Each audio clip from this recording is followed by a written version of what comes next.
مرنے کے بعد روحیں کہاں رہتی ہیں؟ مرنے کے بعد روحوں کے بہت سے مقامات ہیں۔ بعض لوگوں کی روحیں ان کی قبروں پر ہی رہتی ہیں،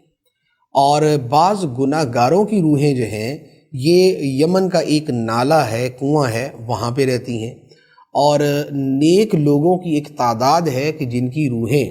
آب زمزم کے کنویں کے پاس رہتی ہیں، خانہ کعبہ کے پاس رہتی ہیں۔ بہت سی ارواح ایسی ہیں کہ جو عرش معلیٰ کے نیچے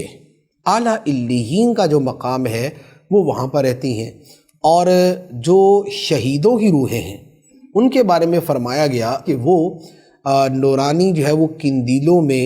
اور سبز رنگ کے پرندوں کے پوٹوں میں رہتی ہیں، اور وہ بھی اعلیٰ علیین میں یا جنت میں رہتی ہیں۔ تو یوں روحوں کے مختلف مقامات ہیں، اور بہت سی روحیں وہ ہوتی ہیں کہ جن کو آنے جانے کی اجازت ہوتی ہے، جیسے احادیث کے اندر موجود ہے کہ ہر شب جمعہ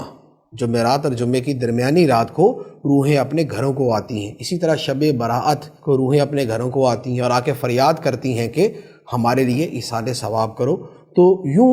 روحوں کے حوالے سے ایک بہت وسیع اور ایک بہت یوں کہہ لے کہ مفصل جو ہے وہ معلومات احادیث کے اندر موجود ہے۔ اس حوالے سے اعلیٰ حضرت علیہ رحمہ کی ایک کتاب ہے حیات الاموات فی بیان سماع الاموات،